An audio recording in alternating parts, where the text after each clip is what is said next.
We thank God for every opportunity we get to study God's word. ദൈവത്തിന് ഈ നിലയിൽ ദൈവവചനം പഠിക്കുവാനായിട്ട് നമുക്ക് ലഭിക്കുന്ന എല്ലാ അവസരങ്ങളെ ഓർത്തും ദൈവത്തിന് നന്ദി കരേറ്റുന്നവരാണ്. Basic principles of Bible interpretation is not only for the preachers and the ministers of God's word, but it is meant for every child of God who wants to know God's word and His will. ദൈവത്തിന്റെ വചനത്തിന്റെ അടിസ്ഥാനപരമായ വിഷയങ്ങൾ മനസ്സിലാക്കിയിരിക്കേണ്ടത് കേവല പ്രഭാഷകർക്കോ അല്ലെങ്കിൽ സുവിശേഷ പ്രസംഗികൾക്കോ മാത്രമല്ല, മറിച്ച് ദൈവത്തിന്റെ ഹിതപ്രകാരം ജീവിക്കുവാൻ ആഗ്രഹിക്കുന്ന എല്ലാ ദൈവമക്കളും അത് ആ നിലയിൽ പഠിക്കേണ്ടവരാണ്. We should know what is right and wrong when we study God's word. ദൈവവചനം നാം പഠിക്കുമ്പോൾ അതിൽ ശരിയേത് തെറ്റേതെന്ന് നാം മനസ്സിലാക്കേണ്ടതാണ്.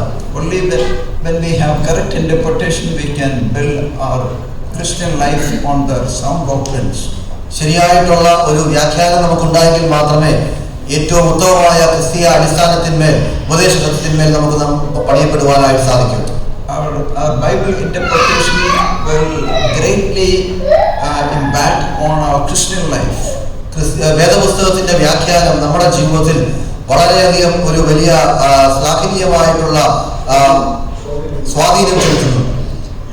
Therefore we need to understand the scripture as it is. അതുകൊണ്ട് തന്നെ ദൈവത്തിന്റെ വചനം നാം അത് ഉള്ള നിലയിൽ തന്നെ മനസ്സിലാക്കേണ്ടതും ആവശ്യമാണ്. When God communicates His message, He has a purpose. ദൈവത്തിന്റെ സന്ദേശം നമ്മളുമായിട്ട് പങ്കുവെക്കുമ്പോൾ ദൈവത്തിന് അതിനൊരു ഉദ്ദേശമുണ്ട്. Instead of understanding it literally in a plain meaning, if we will go for a deeper meaning, and then there is a danger. നാം ദൈവവചനത്തെ ആ നിലയിൽ അക്ഷരാടിസ്ഥാനത്തിൽ മനസ്സിലാക്കുന്നതിന് പകരമായിട്ട് ആഴങ്ങളിൽ പഠിക്കുവാനായി ശ്രമിക്കുമ്പോൾ അവർ അപകടം കൊണ്ടിരിക്കുന്നു. That does not mean that we should not search for the meaning of every word. അതിന്റെ അർത്ഥമെന്നുള്ളത് എല്ലാ വാക്കുകളുടെയും അർത്ഥം ആ നിലയിൽ നാം അന്വേഷിക്കേണ്ട എന്നല്ല. But instead of understanding it plainly, if we will go for only the hidden meaning, then there is a danger. അതിന്റെ അർത്ഥം ആ നിലയിൽ തുറന്ന് സാധാരണമായ നിലയിൽ മനസ്സിലാക്കുന്നതിന് പകരമായിട്ട് അതിന്റെ രഹസ്യ അതിന്റെ അന്തർലീയമായിരിക്കുന്ന കാര്യങ്ങൾ മനസ്സിലാക്കുവാൻ ശ്രമിക്കുമ്പോൾ അവിടെ അപകടമുണ്ട്. So as we proceed further, we will know how difficult it is to interpret the Bible correctly. അതുകൊണ്ട് തന്നെ നാം മുൻപോട്ട് പോകുമ്പോൾ ദൈവവചനം വ്യാഖ്യാനിക്കുക, മനസ്സിലാക്കുക എന്നുള്ളത് എത്രയോ ദുഷ്കരമായ അല്ലെങ്കിൽ കഠിനമായ കാര്യമാണെന്ന് നമുക്ക് കാണുവാനായിട്ട് കഴിയാം. It's not just superficial knowledge that we are talking about. നാം ദൈവവചനത്തെ കുറിച്ചുള്ള ആ ഉപരിതലത്തിലുള്ള ഒരു അറിവിനെ കുറിച്ചല്ല നാം സംസാരിക്കുന്നത്.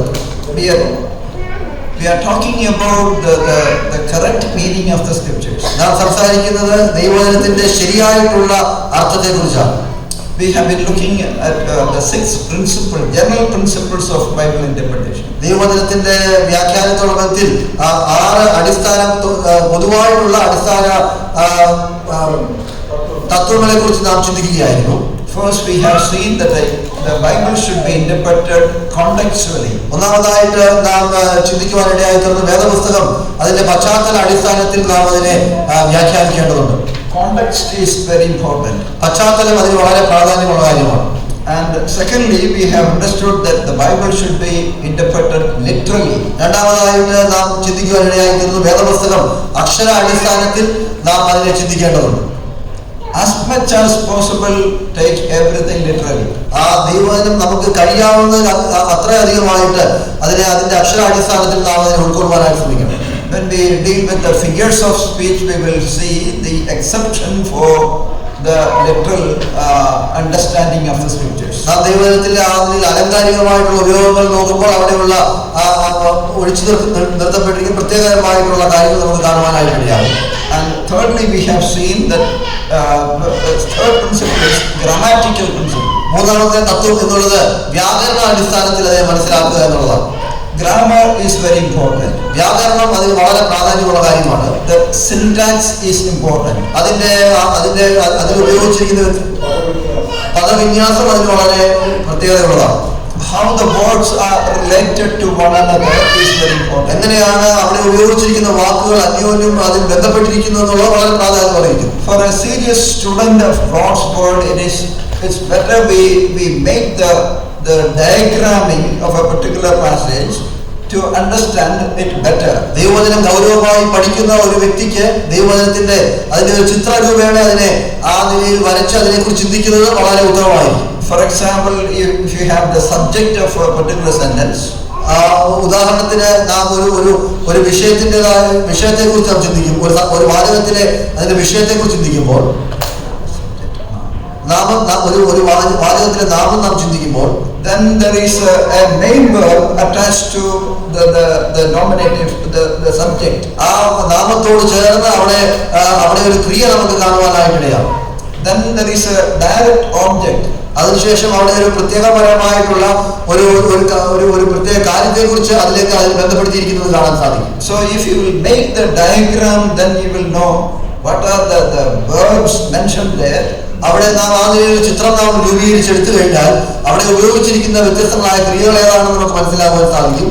If there are participles, we can bring them together. അവിടെ പാർട്ടിസിപ്പിൾസ് ഉപയോഗിച്ചിട്ടുണ്ടെങ്കിൽ അതിനെ നമുക്ക് ഒന്നിച്ചു കൊണ്ടുവരാനിടയാവും. And like that we can have a detailed study of the particular passage. ആ നിലയിൽ നമുക്ക് ഒരു ഭാഗത്തെ കുറിച്ചുള്ള വളരെ ആഴത്തിലുള്ള പഠനം നടത്തുവാനായിട്ട് സാധിക്കും. When I was studying in the Bible school, I happened to study make the diagram of Ephesians chapter 2 verses 1 to 10, which is just one sentence. എഫേസ്യ ലേഖനം 2-ാം അധ്യായം 1 മുതൽ 10 വരെയുള്ള ഒരു വാചകമായി കിടക്കുന്ന ഭാഗത്തെക്കുറിച്ച് ഞാൻ ബൈബിൾ കോളേജിൽ പഠിച്ചുകൊണ്ടിരുന്ന കാലഘട്ടത്തിൽ അതിനൊരു ചിത്രീകരണ രൂപേണ ഞാൻ ഉണ്ടാക്കി അതിനെക്കുറിച്ച് പഠിക്കുവാനിടയായിട്ടുണ്ട്. Sometimes the noun is mentioned in one place in verse 1.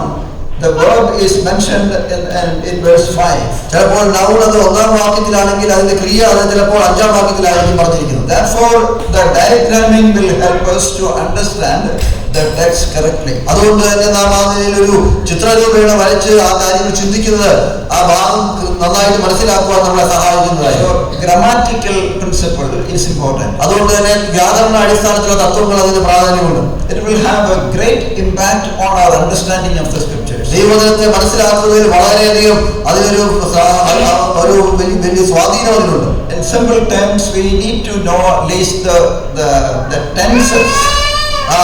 ഏറ്റവും ലളിതമായി പറഞ്ഞു നാം അതിന്റെ അവിടെ ഉപയോഗിച്ചിരിക്കുന്ന കാലങ്ങൾ ഏതൊക്കെയാണെന്ന് നാം മനസ്സിലാക്കിയിരിക്കും. We should know the present, past tense, present tense, future tense, etc. അവിടെ വർത്തമാനകാലം, ഭാവികാലം, അതുപോലെ ഭൂതകാലം ഒക്കെ ഉപയോഗിച്ചിട്ടുണ്ടെന്ന് നാം മനസ്സിലാക്കണം. Other day we have seen Matthew's Gospel chapter 16 and verse 18. കഴിഞ്ഞ ദിവസം നാം മത്തായി 16-ന്റെ 18-ാം വാക്യം നാം ചിന്തിക്കുവാനിടയായി തീർന്നു. There Jesus said to Peter, "Thou art Peter, and upon this rock I will build my church." അവിടെ പത്രോസിനോട് കർത്താവ് പറയുന്നുണ്ട്, പത്രോസ് നീ പാറയാകും, ഈ പാറമേൽ ഞാൻ സഭയെ പണിയും. Shall we turn to that verse? ആ വാക്യത്തിലേക്ക് ഒന്ന് തിരിയാം. Matthew's Gospel chapter 16 and verse 18. Mathai 16-ാം അധ്യായം അതിന്റെ 18-ാം വാക്യം. And I also say to you that you are Peter, and upon this rock I will build my church, and the gates of Hades shall not overpower it. നീ പത്രോസ് ആകുന്നു, ഈ പാറമേൽ ഞാൻ എന്റെ സഭയെ പണിയും, പാതാള ഗോപുരങ്ങൾ അതിനെ ജയിക്കുകയില്ല എന്ന് ഞാൻ നിന്നോട് പറയുന്നു. We know these are the words of our Lord Jesus Christ. നമുക്കറിയാം ഇത് കർത്താവായ യേശുക്രിസ്തുവിന്റെ വാക്കുകളാണ്. When he said, "I will build my church," he refers to a future event that is going to happen. ഞാൻ സഭയെ പണിയും എന്ന് പറയുന്നതിലൂടെ അവിടെ ഒരു ഭാവിയിൽ സംഭവിക്കുന്ന കാര്യത്തെ കുറിച്ചാണ് താൻ അവിടെ പറയുന്നത്. That means till then the church was not in existence. അതിന്റെ അർത്ഥം എന്നുള്ളത് അന്ന് വരെയും സഭ അങ്ങനെ സ്ഥാപിതമായിട്ടില്ല എന്നുള്ള അർത്ഥമാണ്. So last day we have seen there are some who have that opinion that the church was there from Adam. കഴിഞ്ഞ ആഴ്ച ചിന്തിക്കുവാനിടയായിരുന്നു ആദാം മുതലേ ആ സഭ ഉണ്ടായിരുന്നു ചിന്തിക്കുന്ന ചില ആളുകളുണ്ട്. Others are of the opinion that church was there from Abraham, and still others think that from Moses. ചില ആളുകൾ അബ്രഹാം തൊട്ട് സഭയുണ്ടെന്നും ചില ആളുകൾ മോശയുടെ കാലം തൊട്ട് സഭയുണ്ട് എന്നും ചിന്തിക്കുന്നവരുണ്ട്. But when we have a dispensational study of the scriptures, എന്നാൽ നാം ദൈവവചനത്തെ കുറിച്ച് വളരെ വിശകലനം ചെയ്ത് പഠിക്കുമ്പോൾ, കാലാനുസൃതമായിട്ട് അതിനെക്കുറിച്ച് പഠിക്കുമ്പോൾ, dispensation is a particular period of time in which God deals with his people in a peculiar way. ആ കാലാനുസൃതമായി ചിന്തിക്കുമ്പോൾ ദൈവത്തിന്റെ ജനത്തിന്മേൽ ദൈവം ഒരു പ്രത്യേക കാലഘട്ടത്തിൽ ഒരു പ്രത്യേക രീതിയിൽ പ്രവർത്തിക്കുന്നതിനെ കുറിച്ചാണ് ആ നിലയിലുള്ള പഠനമായി നാം കരുതുന്നത്. Brethren, people are blamed for the dispensational study. നാം ആ നിലയിൽ കാലാനുസൃതമായി പഠിക്കുന്നതിന് നമ്മളുടെ കൂട്ടത്തെ ആളുകൾ കുറ്റപ്പെടുത്താറുണ്ട്. And actually the dispensational study is has been much promoted by Scofield Bible. ആ നിലയിൽ കാലാനുസൃതമായി പഠിക്കുന്ന ആ രീതിയെ സ്കോഫീൽഡ് ബൈബിൾ അത് വളരെയധികം അതിനെ പ്രോത്സാഹിപ്പിക്കുന്നു. And eminent scholars like Charles Ryrie and others have promoted it first. Charles Ryrie തുടങ്ങിയ ആളുകൾ അതിനെ വളരെയധികം അതിനെ പ്രോത്സാഹിപ്പിക്കുവാനായിരുന്നു. And the dispensational study is very important to understand the scriptures correctly. കാലാനുസൃതമായി ദൈവവചനം പഠിക്കുന്നത് ദൈവവചനം മനസ്സിലാക്കുവാൻ അത് ഏറ്റവും ഉത്തമമായ രീതിയായിരിക്കും. Otherwise we will conclude that the church was there from Adam and so on. അല്ലെങ്കിൽ നാം ആദ്യം ചിന്തിക്കുവാൻ ഇടയായി തീരും ആദാമിന്റെ കാലം തൊട്ടേ സഭയുണ്ട്. We don't mean that there were no believers in the Old Testament. പഴയ നിയമത്തിൽ വിശ്വാസികളില്ല എന്നുള്ള അർത്ഥമല്ല നാം പറയുന്നത്. Well, the saints were there right from the beginning, from even the Old Testament, from Adam. ആദാമിന്റെ കാലം തൊട്ടേ പഴയ നിയമകാലം തൊട്ടേ വിശുദ്ധന്മാരുണ്ടായിരുന്നു എന്ന സത്യമാണ്. But we mean to say that they are not part of the church. എന്നാൽ നാം പറയുവാൻ ചിന്തിക്കുന്ന കാര്യം എന്നുള്ളത് അവർ ഈ സഭയുടെ ഭാഗമല്ല. And Ephesians chapter 3 we see that the church was a mystery which was hidden in the Old Testament. നാം എഫെസ്യ ലേഖനം 3-ാം അധ്യായത്തിൽ കാണുന്ന സഭ എന്നുള്ളത് ഒരു മറഞ്ഞിരിക്കുന്ന മർമ്മമാണ്. അത് പഴയ നിയമത്തിൽ മറഞ്ഞിരിക്കുകയായിരുന്നു. It was not revealed in the Old Testament. പഴയ നിയമത്തിൽ അത് ആ നിലയിൽ വെളിപ്പെട്ട് കൊടുത്തിട്ടില്ല. Therefore we don't try to read church into the Old Testament. അതുകൊണ്ട് തന്നെ നാം പഴയ നിയമത്തിലേക്ക് സഭയെ ആ നിലയിൽ വായിച്ച് ചിന്തിക്കുവാനാണ് നാം പരിശ്രമിക്കാറുണ്ട്. We don't try to bring the doctrines of the church from the Old Testament. അതുകൊണ്ട് തന്നെ സഭയുടെ അടിസ്ഥാനപരമായിട്ടുള്ള ഉപദേശ സത്യങ്ങൾ പഴയ നിയമത്തിൽ നിന്ന് നാം ചിന്തിക്കാറില്ല. Not even from the Gospels and the book of Acts. നാം സുവിശേഷങ്ങളിൽ നിന്ന് പോലും അപ്പോസ്തല പ്രവൃത്തിയിൽ നിന്ന് പോലും നാം അതിനെ അടിസ്ഥാന ഉപദേശങ്ങൾ എടുക്കാറുണ്ട്. The doctrines of the church are mentioned are based on 21 epistles we have in the New Testament. പുതിയ നിയമത്തിലുള്ള 21 ലേഖനങ്ങളിൽ നിന്നാണ് സഭയുടേതായിട്ടുള്ള ഉപദേശ സത്യങ്ങൾ നാം എടുക്കുന്നത്. But we have the supportive verses in elsewhere in the scripture. എന്നാൽ ദൈവവചനത്തിന്റെ മറ്റുള്ള ഭാഗങ്ങളിൽ അതിനെ നമുക്ക് അതിന് സഹായകരമായിട്ടുള്ള ഭാഗങ്ങൾ നമുക്ക് എടുക്കുവാനായിട്ട് We can have illustrations from the Old Testament. പഴയ നിയമത്തിൽ നിന്നുള്ള അതിലുള്ള വിശകലനങ്ങൾ അതിനെ നാം ഉൾക്കൊള്ളാറുണ്ട്, ചിത്രീകരണങ്ങൾ ഉൾക്കൊള്ളാറുണ്ട്. We can have the types if they are mentioned in the New Testament as the type. ഒരു പ്രത്യേക രീതിയിലുള്ള നിലയിൽ പുതിയ നിയമത്തിലെ ചില നിഴലുകൾ നാം പുതിയ നിയമത്തിൽ ആ നിലയിൽ ഉൾക്കൊള്ളാറുണ്ട്. And so we don't try to read the church into the Old Testament. അതുകൊണ്ട് തന്നെ പഴയ നിയമത്തിലേക്ക് നാം ആ നിലയിൽ ആ സഭയുടെ ഉപദേശ സത്യങ്ങളെ നമ്മൾ ആ നിലയിൽ വായിച്ചെടുക്കാറില്ല. That will keep us away from many misinterpretation of the Old Testament passages. അത് നമ്മളെ പഴയ നിയമത്തിലുള്ള അനേക ഭാഗങ്ങളെ തെറ്റായിട്ട് വ്യാഖ്യാനിക്കുന്നതിൽ നിന്ന് നമ്മളെ മാറ്റി നിർത്തുന്നു. So the grammatical interpretation is important. അതുകൊണ്ട് തന്നെ വ്യാകരണ അടിസ്ഥാനത്തിലുള്ള വ്യാഖ്യാനം അത് വളരെ പ്രാധാന്യമുള്ളതാണ്. Jesus said, "Thou art Peter, upon this rock I will build my church." കർത്താവ് പറഞ്ഞു, നീ പത്രോസാകുന്നു, ഈ പാറമേൽ ഞാൻ എന്റെ സഭയെ പണിയും. When Jesus was saying these words, the church was still in future. ആ കർത്താവ് ഈ വാക്കുകൾ പറയുമ്പോൾ പോലും സഭ എന്നുള്ളത് ഭാവിയിൽ സംഭവിക്കുവാൻ വിളിക്കുന്ന ഒരു കാര്യമായിട്ടിരിക്കുന്നു. In connection with the grammar, understanding the grammar, I would like to point out one more truth from verse 18. 18-ാം വാക്യത്തിൽ നിന്ന് മറ്റൊരു കാര്യങ്ങളുടെ വ്യാകരണ അടിസ്ഥാനത്തിൽ ആ കാര്യങ്ങൾ മനസ്സിലാക്കുന്നതിനായിട്ട് പറയുന്നതിനായിട്ട് ആഗ്രഹിക്കുന്നു. Here we read, "And I say to you that you are Peter."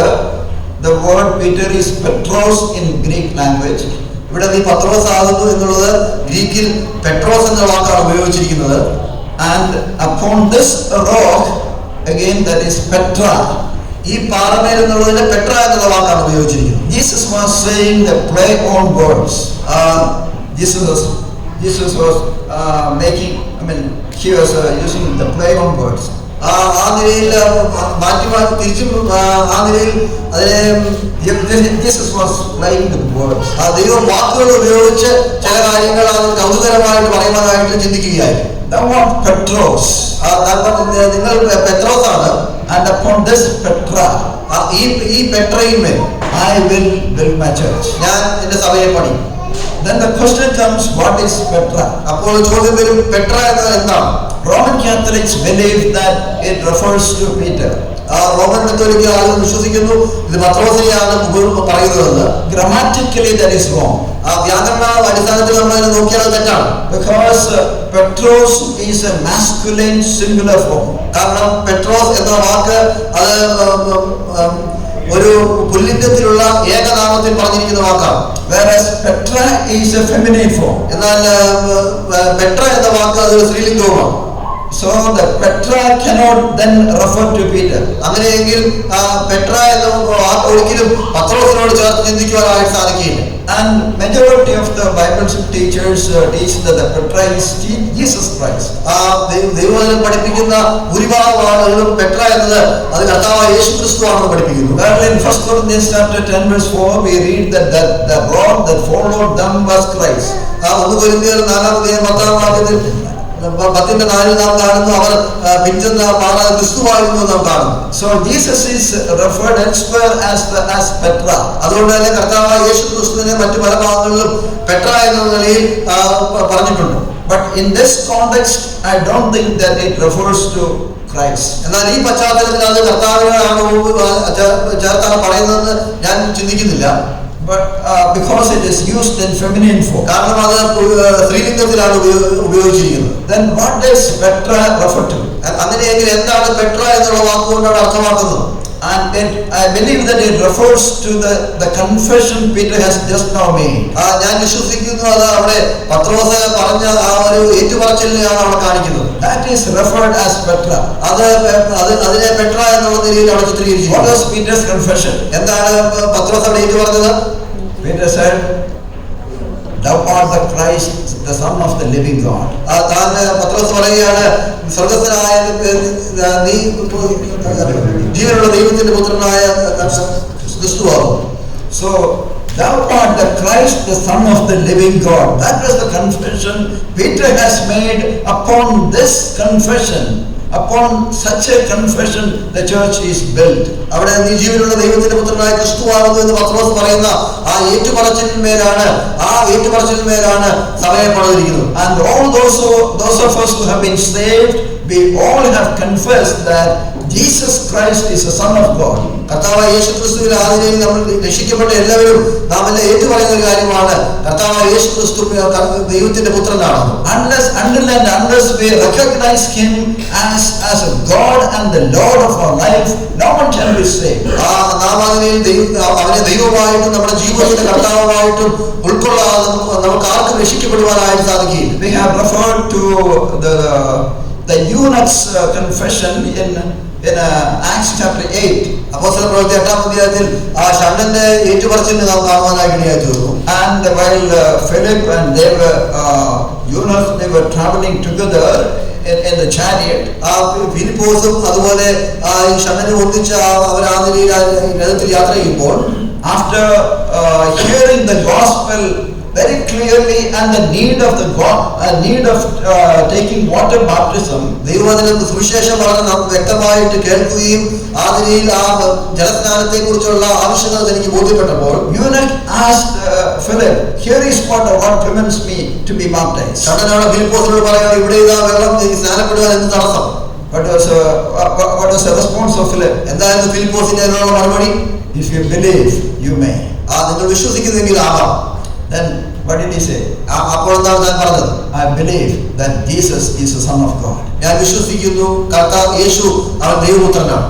So it is based on that confession that he was baptized. ആ ഏറ്റുപറച്ചിലിന്റെ അടിസ്ഥാനത്തിലാണ് തന്നെ സ്നാനപ്പെടുത്തുവാനായിട്ട് ഇടയായത്. And all those who recognize Jesus Christ as the Lord and the Son of God or the Savior, they are saved. They are part of the church. The church is built upon that foundation. കർത്താവായ യേശു ക്രിസ്തുവിനെ രക്ഷിതാവായിട്ടും കർത്താവുമായിട്ടും അംഗീകരിക്കുന്നവരെ അവർ രക്ഷിക്കപ്പെട്ടവരാണ്, അവർ സഭയുടെ ഭാഗമാണ്, ആ സഭയാണ് പണിയുന്നതായിട്ട് നാം കാണുന്നു. Grammatical principle is important in interpretation. വ്യാഖ്യാനത്തിന്മേൽ വ്യാകരണ അടിസ്ഥാനത്തിൽ ചിന്തിക്കേണ്ടത് വളരെ പ്രാധാന്യമുള്ള കാര്യമായിട്ടിരിക്കുന്നു. So that does not mean that Jesus was not the church. He was not the foundation of the church. അതിന്റെ അർത്ഥം എന്നുള്ളത് യേശു അല്ലെങ്കിൽ കർത്താവ് ആദിയിൽ സഭയുടെ അടിസ്ഥാനമല്ല എന്നല്ല. Jesus Christ is the foundation of the church. കർത്താവ് യേശു ക്രിസ്തു സഭയുടെ അടിസ്ഥാനമാണ്. When the church is compared to a building, ആ സഭയെ ഒരു കെട്ടിടത്തോട് നാം ഉപയോഗിക്കുമ്പോൾ Christ is the chief cornerstone. ആ കർത്താവ് യേശു ക്രിസ്തുവാണ് അതിന്റെ മൂലക്കല്ല്. And in 1 Peter chapter 2 we read that we are the living stone being added to that stone that is the cornerstone, that is our Lord Jesus Christ. അവിടെ 1 അധ്യായത്തിൽ നാം കാണുന്നു ആ മൂലക്കല്ലിനോട് ചേർത്ത് ബന്ധിച്ചിരിക്കുന്ന ജീവനുള്ള കല്ലുകളാണ്. And when Paul was writing to Corinthians, പൗലോസ് കൊരിന്ത്യർക്ക് എഴുതുമ്പോൾ and he said no one can lay any other foundation other than Christ. ക്രിസ്തു എന്ന അടിസ്ഥാനമല്ലാതെ മറ്റൊരു അടിസ്ഥാനം ഇടുവാൻ ആർക്കും സാധിക്കുകയില്ല എന്ന് പൗലോസ് അവിടെ പറയുന്നു. Jesus Christ is the foundation of the church. കർത്താവ് യേശു ക്രിസ്തുവാണ് സഭയുടെ അടിസ്ഥാനം. But Matthew's Gospel chapter 16 verse 18, there Jesus said, I will build my church, and upon this Petra I will build my church. That refers to the confession that anyone would make that Jesus Christ is the Son of God. എന്നാൽ മത്തായി 16:18 വാക്യത്തിൽ കർത്താവ് പറയുന്ന ഈ പാറമേൽ ഞാൻ എന്റെ സഭയെ പണിയും എന്ന് പറയുന്നത് അത് ഓരോ വ്യക്തിയുടെയും ഏറ്റുപറച്ചിലിന്മേൽ താൻ പറയുന്നതിനോട് ബന്ധപ്പെട്ടാണ് പറഞ്ഞിരിക്കുന്നത്. Now coming to the next principle, that is purpose and plan of the author. ആ അടുത്ത തത്വത്തിലേക്ക് നാം കടന്നു വരുമ്പോൾ എഴുത്തുകാരന്റെ ഉദ്ദേശവും അതിന്റെ പദ്ധതികളും. And every book in the New Testament or the Old Testament, when it was written, the writer had a purpose. പുതിയ നിയമത്തിലാകട്ടെ പഴയ നിയമത്തിലാകട്ടെ എഴുതിപ്പെട്ടിരിക്കുന്ന എല്ലാ പുസ്തകങ്ങളും എഴുതുമ്പോൾ ആ എഴുത്തുകാരന് അതിനൊരു ഉദ്ദേശമുണ്ട്. In Bible study, it is very important to know the purpose of every book. വേദപുസ്തകം നാം പഠിക്കുമ്പോൾ ഓരോ പുസ്തകങ്ങളും എഴുതപ്പെട്ടിരിക്കുന്നതിന്റെ ഉദ്ദേശം നാം മനസ്സിലാക്കേണ്ടതുണ്ട്. In some books, the purpose is clearly mentioned. In some books, they are not mentioned. ചില പുസ്തകങ്ങളിൽ അത് വളരെ തെളിവായിട്ട് എഴുതിയിട്ടുണ്ട്, എന്നാൽ ചില പുസ്തകങ്ങളിൽ അങ്ങനെ അത് പരാമർശിക്കപ്പെട്ടിരിക്കുകയില്ല. What is the purpose? What does it mean? എന്താണ് അതിന്റെ ഉദ്ദേശം എന്നുകൊണ്ട് അർത്ഥമാക്കുന്നത്? The purpose of the author is the object he has in mind for writing a particular book. ഒരു എഴുത്തുകാരന്റെ ഉദ്ദേശം എന്നുകൊണ്ട് ഉദ്ദേശിക്കുന്ന കാര്യം എന്നുള്ളത് ആ പുസ്തകം എഴുതുന്നതുകൊണ്ട് താൻ ഉദ്ദേശിക്കുന്ന കാര്യം എന്താണ് എന്നുള്ളത് തെളിവായി പറയുക എന്നുള്ളതാണ്. Let's turn to 1 John chapter 5 and verse 13. There we read about the purpose of writing first John. 1 യോഹന്നാൻ 5:13 നാം നോക്കുമ്പോൾ അവിടെ 1 യോഹന്നാൻ എന്ന ലേഖനം എഴുതുന്നതിന്റെ ഉദ്ദേശം നമുക്ക് അവിടെ കാണുവാനായിട്ട് സാധിക്കും. ദൈവത്തിന്റെ നാമത്തിൽ വിശ്വസിക്കുന്ന നിങ്ങൾക്ക് ഞാനിത് എഴുതിയിരിക്കുന്നത് നിങ്ങൾക്ക് നിത്യജീവൻ ഉണ്ടെന്ന് നിങ്ങൾ അറിയേണ്ടതിന് തന്നെ. So the purpose is clearly mentioned, stated. ഇവിടെ വളരെ തെളിവായിട്ട് ഈ ലേഖനം എഴുതുന്നതിനെ കുറിച്ചുള്ള ഉദ്ദേശം അവിടെ പറഞ്ഞിരിക്കുകയാണ്. So also John's Gospel chapter 20 verses 30 and 31, there we read about the very purpose of writing that gospel. അതുപോലെ തന്നെ യോഹന്നാന്റെ സുവിശേഷം 20-ാം അധ്യായം 30-31 വാക്യങ്ങളിൽ നോക്കിയാൽ ഈ സുവിശേഷം എഴുതിയിരിക്കുന്നതിന്റെ ഉദ്ദേശം നമുക്ക് അവിടെ കാണുവാനായിട്ട് സാധിക്കും. So we need to know the purpose of every book. എല്ലാ പുസ്തകങ്ങളുടെയും ആ ഉദ്ദേശം നാം അറിഞ്ഞിരിക്കേണ്ടത് ആവശ്യമാണ്. Unless we know the purpose, we cannot understand the book clearly. ആ ഉദ്ദേശം നാം ആദ്യം മനസ്സിലാക്കുന്നില്ല എങ്കിൽ അതിനെ ആ പുസ്തകത്തെ നാം ഉള്ള അർത്ഥത്തിൽ മനസ്സിലാക്കുവാൻ സാധിക്കില്ല. Now secondly, the plan of the book. രണ്ടാമത് ഒരു പുസ്തകത്തിൻ്റെതായിട്ടുള്ള പദ്ധതി. What is a plan? എന്താണ് പദ്ധതി? Plan means the structure of the book. ഒരു പദ്ധതി എന്നുകൊണ്ട് ഉദ്ദേശിക്കുന്നത് ഒരു പുസ്തകത്തിൻ്റെതായിട്ടുള്ള ഘടന. So the purpose is why the book was written. ആ ഉദ്ദേശം എന്നുള്ളത് എന്തിനു വേണ്ടിയാണ് ഒരു പുസ്തകം എഴുതിയിരിക്കുന്നതാണ്. Whereas plan is how the book was written. എന്നാൽ പദ്ധതി എന്നുകൊണ്ട് ഉദ്ദേശിക്കുന്നത് എങ്ങനെയാണ് ഈ പുസ്തകം എഴുതിയിരിക്കുന്നത് എന്നുള്ളതാണ്. And what is the structure of the book? ആ പുസ്തകത്തിന്റെ ഘടന എന്താണ്? And in some books, some epistles, we can see the structure very clearly. ചില പുസ്തകങ്ങളിൽ ചില ലേഖനങ്ങളിൽ ആ ഘടന വളരെ തെളിവായിട്ട് വ്യക്തമായിട്ട് നമുക്ക് കാണുവാനായിട്ട് സാധിക്കും. For example, the book of Ephesians. ആ ഉദാഹരണത്തിനായിട്ട് എഫേസ്യ ലേഖനം. In first 3 chapters we see our position in Christ. ആദ്യത്തെ 3 അധ്യായങ്ങളിൽ നാം ക്രിസ്തുവിലുള്ള നമ്മുടെ സ്ഥാനത്തെ കുറിച്ചാണ് പറയുന്നത്. And then chapter 4 begins with the word therefore. ആ 4-ാം അധ്യായം തുടങ്ങുന്നത് അതുകൊണ്ട് എന്ന് പറഞ്ഞുകൊണ്ടാണ്. So it is connected with the previous the 3 chapters. അതുകൊണ്ട് തന്നെ അത് അതിനു മുൻപുള്ള 3 അധ്യായങ്ങളുമായിട്ട് ബന്ധപ്പെട്ടിരിക്കുന്നു. Therefore, what is your duty? അതുകൊണ്ട് നിങ്ങളുടെ ഉത്തരവാദിത്വം എന്താണ്? So chapters 4 to 6 we have the duties.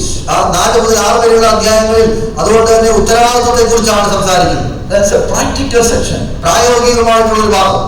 First the position, then the practice. ഒന്നാമതായിട്ട് നമ്മളുടെ സ്ഥാനം, രണ്ടാമത് പ്രായോഗികമായിട്ടുള്ള പ്രവർത്തന രീതി. So the structure of the book of Ephesians is very clear. അതുകൊണ്ട് തന്നെ എഫേസ്യ ലേഖനത്തിന്റെ ഘടന അത് വളരെ തെളിവായിട്ടാണ് നമ്മൾ മനസ്സിലാവുന്നത്. So also the book of Romans. അതുപോലെ തന്നെയാണ് റോമാലേഖനം. Chapters 1 to 11 and 12 to 16. 1 മുതൽ 11 വരെയുള്ള അധ്യായങ്ങൾ, അതിനുശേഷം 12 മുതൽ 16 വരെയുള്ള അധ്യായം. Again, first the doctrinal statement. Doctrinal statement. തുടക്കത്തിൽ അത് ഉപദേശപരമായ കാര്യങ്ങൾ.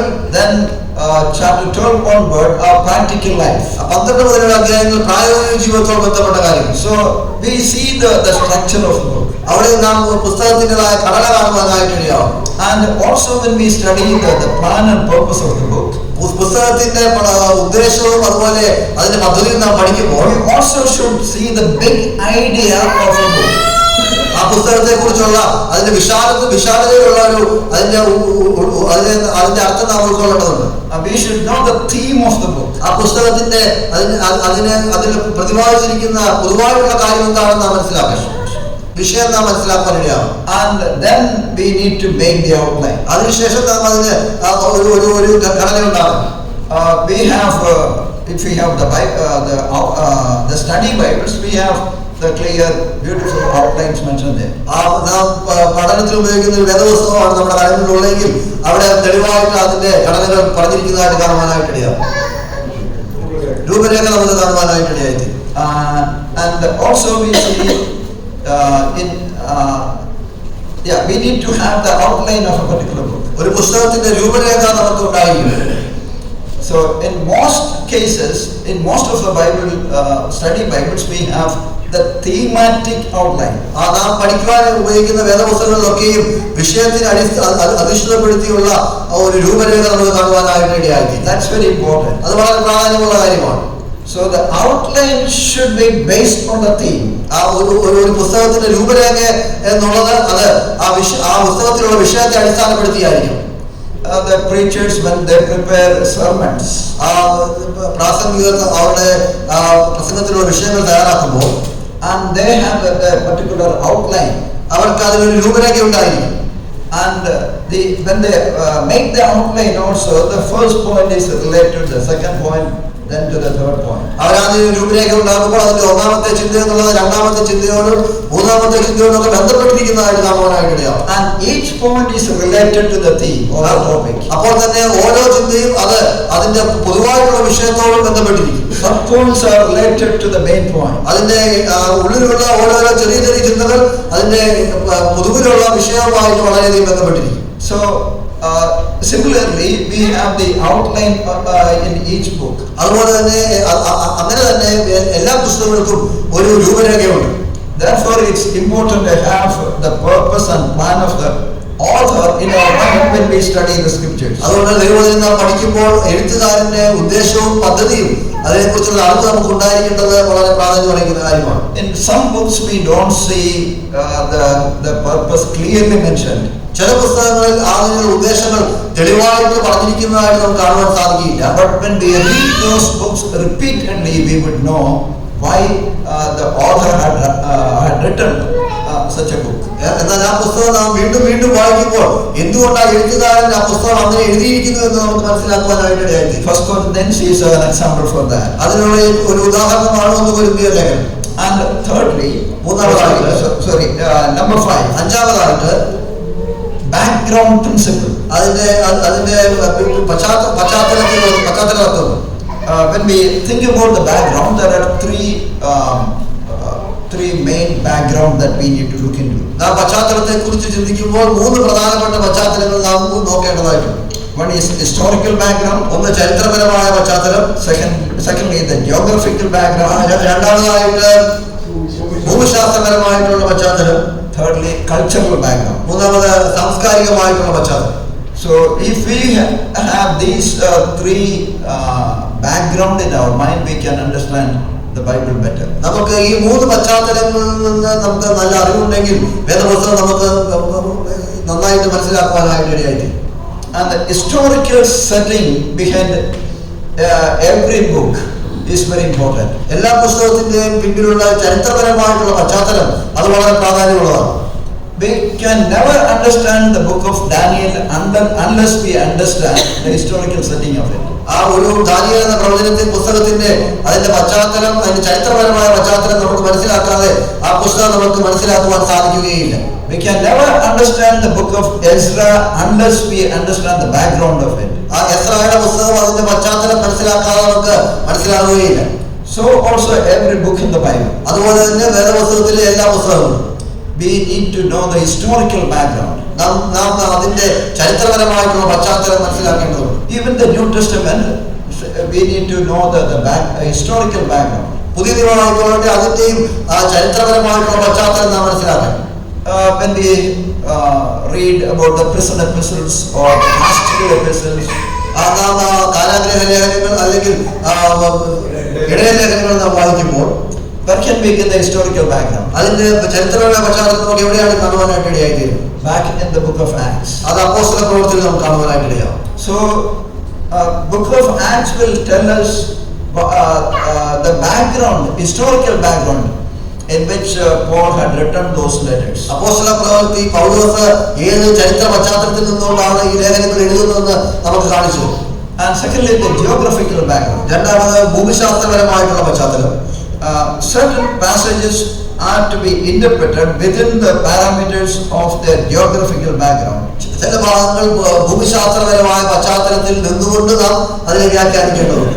So in order to understand the geographical background, നാം ഒരു ഭൂമിശാസ്ത്രപരമായ പശ്ചാത്തലം മനസ്സിലാക്കുവാൻ we need to go back to the maps that we have in the Bible. നമ്മൾ പുസ്തകങ്ങളിലുള്ള മാപ്സ് ഒക്കെയും നാം അതിനെ നോക്കേണ്ടതായിട്ടുണ്ട്. We have some books called Atlas. നമുക്ക് അറ്റ്ലസ് എന്ന് പറയുന്ന ഒരു ബുക്കുണ്ട്. ഭൂപടം ഉള്ള ബുക്കുകളുണ്ട്. And we can refer such books. അങ്ങനെയുള്ള പുസ്തകങ്ങളൊക്കെ നമുക്ക് അതിൽ നോക്കാവുന്നതാണ്. And John's Gospel chapter 3 verse 14.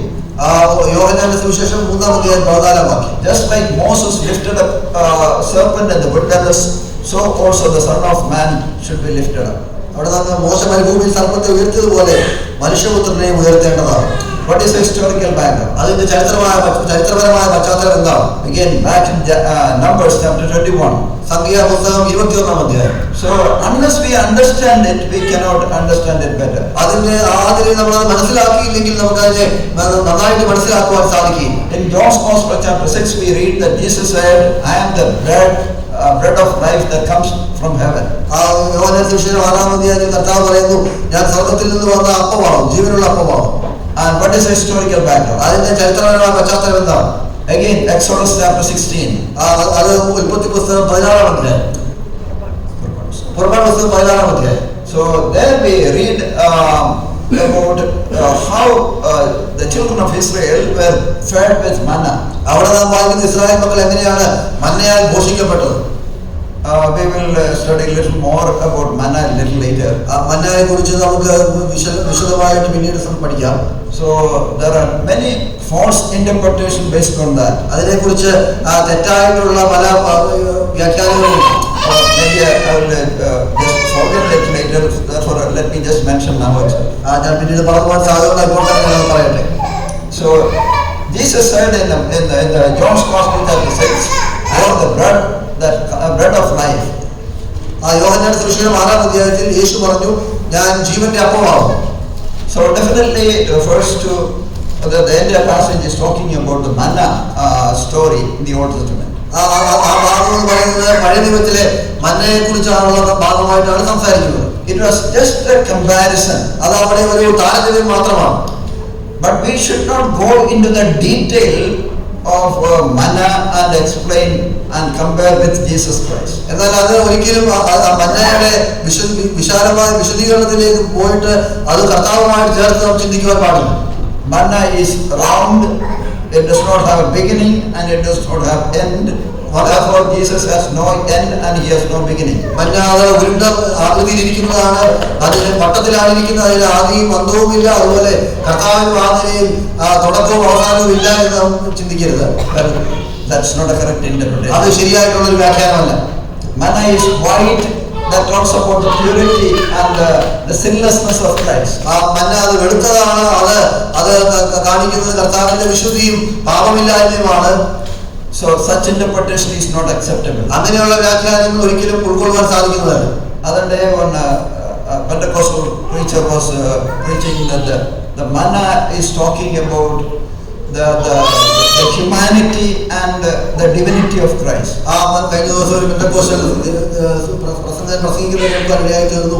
മന്ന അത് സംസാരിക്കുന്നത് ഒരു ദൈവത്വത്തെ കുറിച്ചും മാനുഷ്യ വശത്തെ കുറിച്ചുമാണെന്ന് പറയുവാനിടയായി. When we are reading into the text which is not there. അതല്ല, ആ വേദഭാഗത്തിലേക്ക് നാം അതിലേക്ക് വായിക്കുന്ന ഒരു രീതി അവിടെ കാണുന്നില്ല. We are reading our ideas into the text. നാം നമ്മുടേതായ ചിന്തകൾ ആ ഭാഗത്തിലേക്ക് കൊണ്ടുവരുവാനായിട്ട് പരിശ്രമിക്കുക. Bible does not talk about it. വേദപുസ്തകം അങ്ങനെ പറയുന്നില്ല.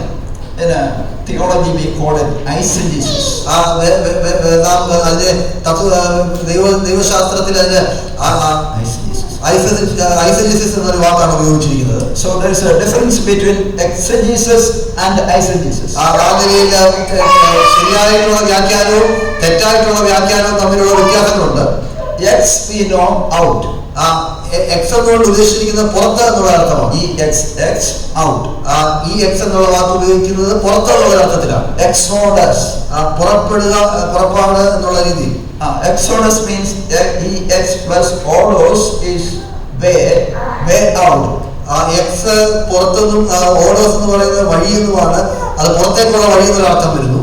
So Exodus, അതിന് എക്സോഡസ് അല്ലെ പുറപ്പാട് എന്ന് പറയും. and eisegesis, eisegesis it begins with the word EIS, eyes. അത് തുടങ്ങുന്നത്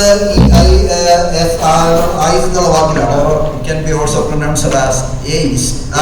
എയ്സ് എന്നുള്ള രീതിയിലും അതിനെ നമുക്ക് പ്രൊനൗൺസ് ചെയ്യാൻ പറ്റും. It means in or into. അതിന്റെ അർത്ഥം അകത്തേക്ക് അല്ലെങ്കിൽ ഉള്ളിലേക്ക് എന്ന അർത്ഥമാണ്.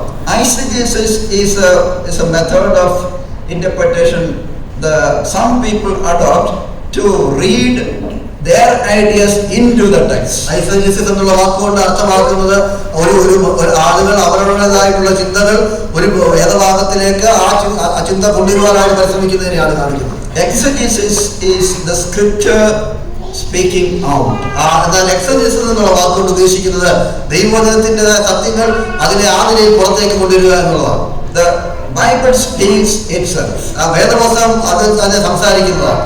So we need to have the correct understanding. അതുകൊണ്ട് തന്നെ നമുക്ക് ശരിയായിട്ടുള്ള അറിവ് ഉണ്ടായിരിക്കണം.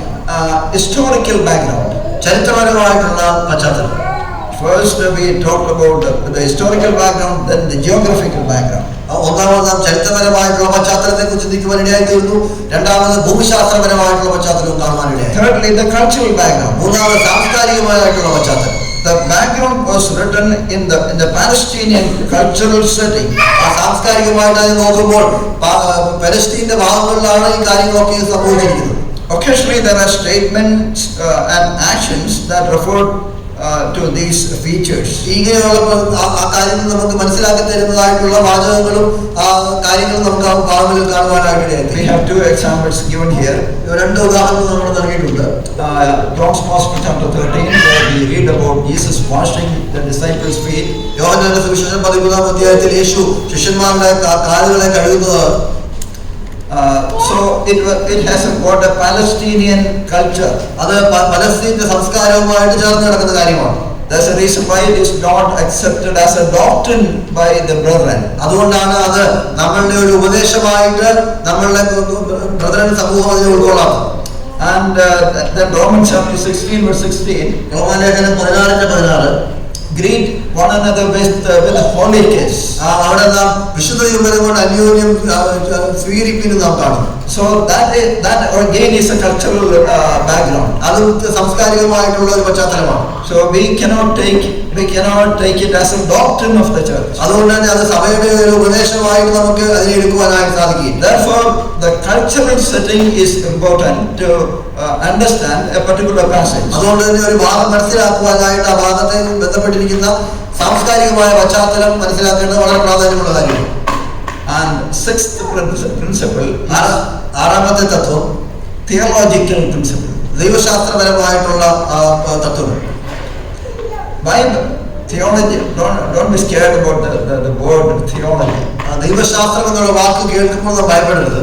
Theology is studying about God. ദൈവശാസ്ത്രം എന്നുള്ള അർത്ഥമാക്കുന്നത് ദൈവത്തെ കുറിച്ച് പഠിക്കുക എന്നുള്ള അർത്ഥമാണ്. It means we should interpret the Bible with the Bible, scripture with the scripture. അതിന്റെ അർത്ഥം എന്നുള്ളത് നാം ദൈവവചനത്തെ വ്യാഖ്യാനിക്കുന്നത് ദൈവവചനത്തിൽ അടിസ്ഥാനപ്പെടുത്തിയായിരിക്കും. Every verse has a related verse in the Bible. ആ വേദപുസ്തകത്തിലെ എല്ലാ വാക്യങ്ങൾക്കും ഒരു അനുബന്ധ വാക്യം ഉണ്ടായിരിക്കും. But at the same time, there is a danger when we use some study Bibles where we have the footnotes or the reference written in between. അപ്പോൾ തന്നെ ഒരു അപകടമുണ്ട്. നാം പഠിക്കാൻ ഉപയോഗിക്കുന്ന വേദപുസ്തകങ്ങളിൽ പലതിലും അവിടെ അതിന് ഫുട്നോട്ടുകളും അതുപോലെ റെഫറൻസും നൽകുന്നുണ്ട്. If we are not able to identify correctly, then we will end up with the wrong teaching. നാം ശരിയായിട്ടുള്ള രീതിയിൽ കാര്യങ്ങൾ മനസ്സിലാക്കാൻ നമുക്ക് സാധിച്ചില്ലെങ്കിൽ തെറ്റായിട്ടുള്ള പഠിപ്പീരുകളിൽ പോയി അവസാനിക്കുവാൻ സാധ്യതയുണ്ട്. One of the great study Bibles is known as Dake's Bible. Many use it. Dake's Bible എന്ന പഠിക്കുവാൻ ഉപയോഗിക്കുന്ന ഒരു വളരെ പ്രസിദ്ധമായ ഒരു വേദപുസ്തകമുണ്ട്.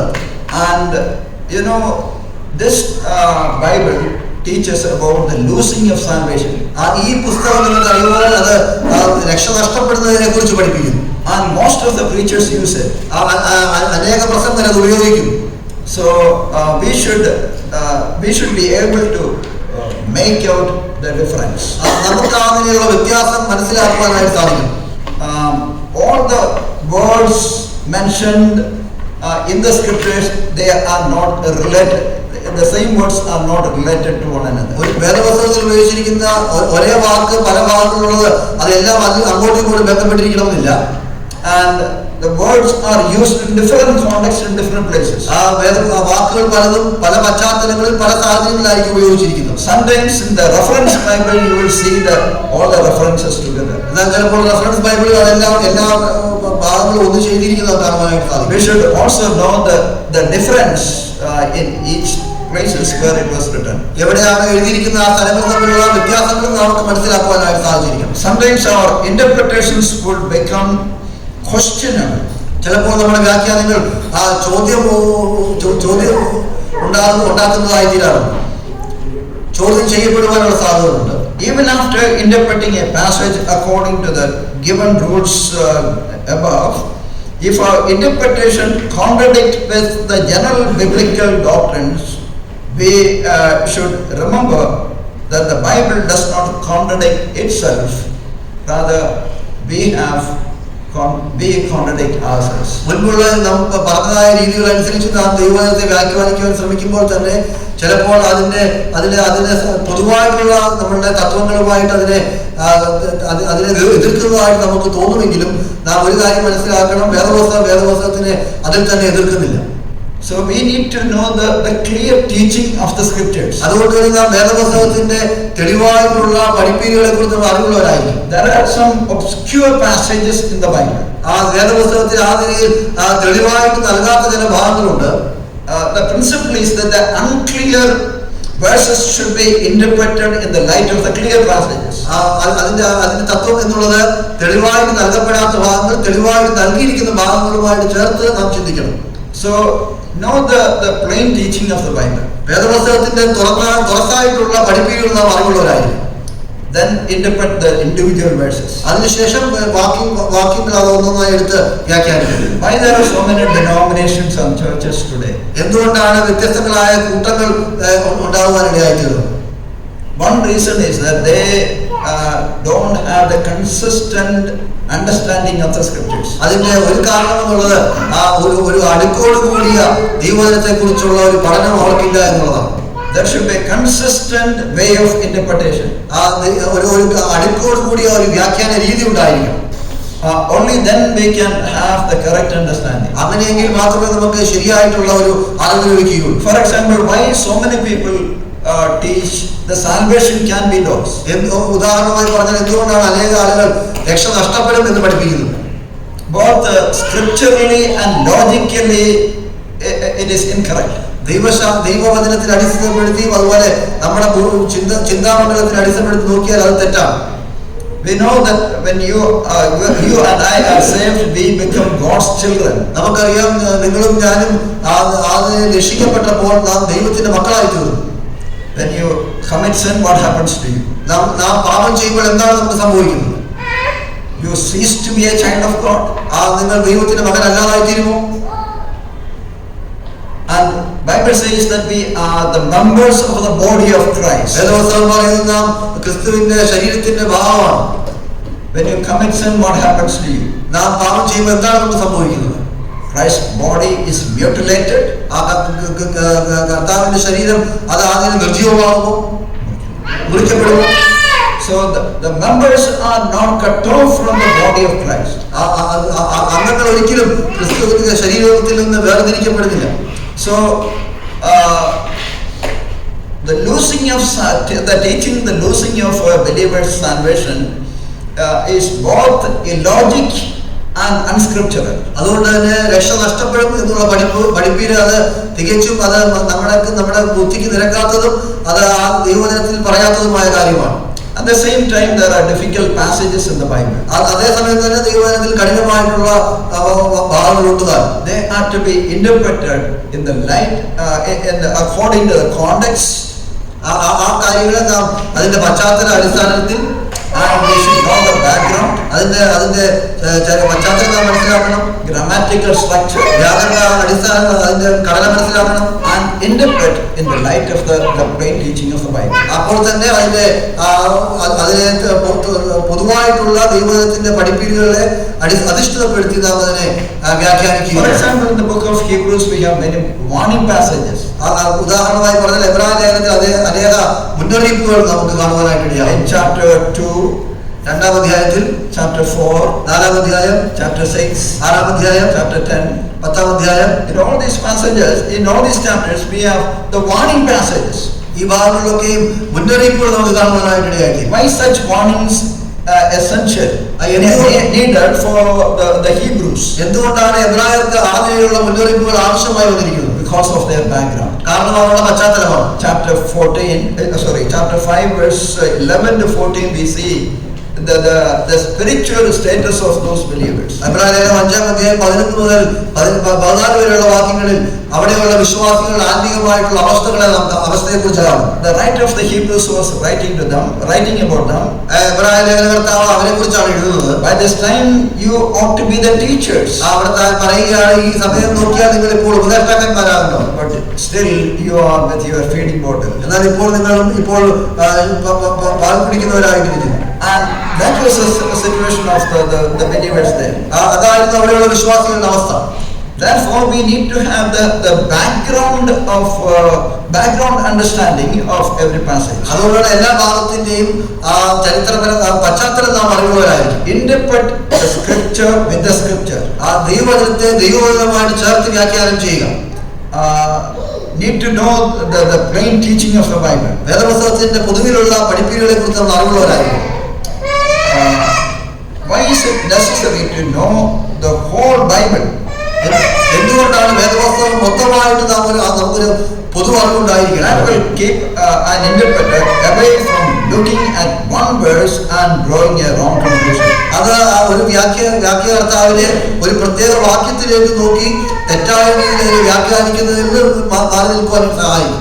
Beloved brothers and sisters, we need to read the scriptures time and again the whole Bible so that we will know the plain teaching of the Bible. പ്രിയരെ, നാം വേദപുസ്തകം സമയങ്ങൾ അനുസരിച്ച് നാം മൊത്തത്തിൽ വീണ്ടും വീണ്ടും വായിക്കേണ്ടതുകൊണ്ട് അതിനെ വായിക്കുമ്പോൾ അതിന്റെ പൊതുവിലുള്ള പഠിപ്പീരുകളെ കുറിച്ച് നമുക്കൊരു അറിവുണ്ടായിരിക്കും. Individual books should be interpreted in the light of the other books.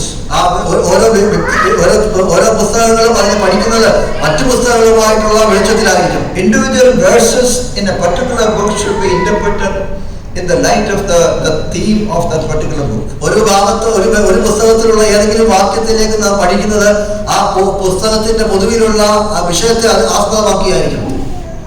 Theological principle. ആ ദൈവശാസ്ത്രപരമായിട്ടുള്ള തത്വങ്ങൾ. Remember the 6 principles. ഈ 6 തത്വങ്ങൾ നാം ഓർത്തിരിക്കണം. So we should have the 6 principles always in our mind. ഈ 6 തത്വങ്ങൾ നമ്മുടെ മനസ്സിൽ എപ്പോഴും ഉണ്ടായിരിക്കണം. Bible should be interpreted contextually.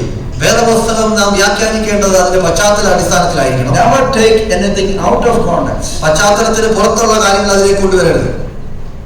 And secondly, Bible should be interpreted plainly and literally. രണ്ടാമത്, വേദപുസ്തകം അത് അക്ഷരാടിസ്ഥാനത്തിലും അതിനെ വളരെ തുറന്നായ രീതിയിൽ നാം അതിനെ വ്യാഖ്യാനിക്കണം. Thirdly, we should understand the scripture, interpret the Bible grammatically. മൂന്നാമതായിട്ട് നാം വേദപുസ്തകത്തെ അതിന്റെ വ്യാകരണാടിസ്ഥാനത്തിൽ അതിനെ വ്യാഖ്യാനിക്കണം.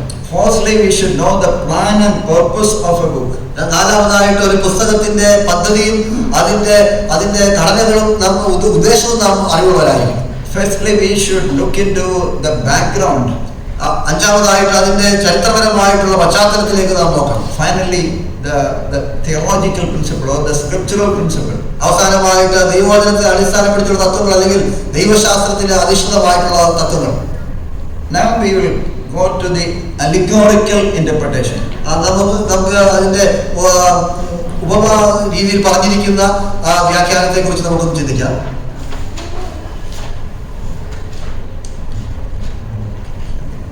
ആത്മീയവൽക്കരിച്ച് പറഞ്ഞിരിക്കുന്ന വ്യാഖ്യാനങ്ങൾ.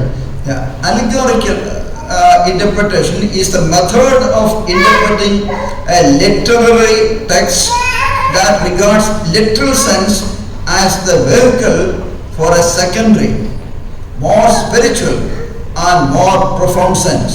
അക്ഷരാർത്ഥത്തിൽ നൽകിയിരിക്കുന്ന ഒരു ഭാഗത്തെ, വളരെ ലഘുവായിട്ട് നൽകിയിരിക്കുന്ന ഒരു ഭാഗത്തെ അത് ഉപയോഗിച്ച് വളരെ ഒരു ആത്മീയമായിട്ടുള്ള വളരെ പ്രമാദമായിട്ടുള്ള ഒരു അർത്ഥം കൊടുക്കുവാനായിട്ട് പരിശ്രമിക്കുക.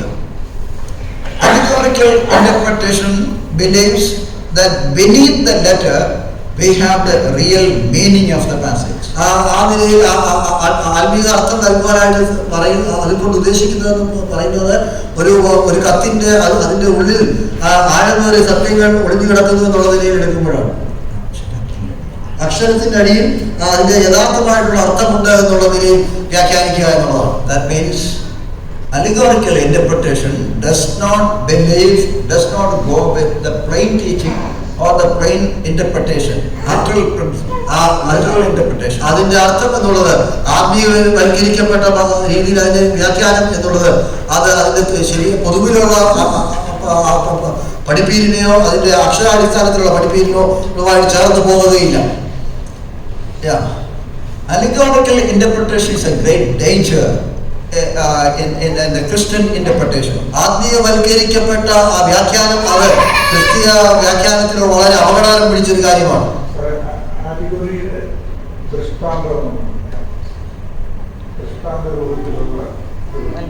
Okay. Like spiritualization.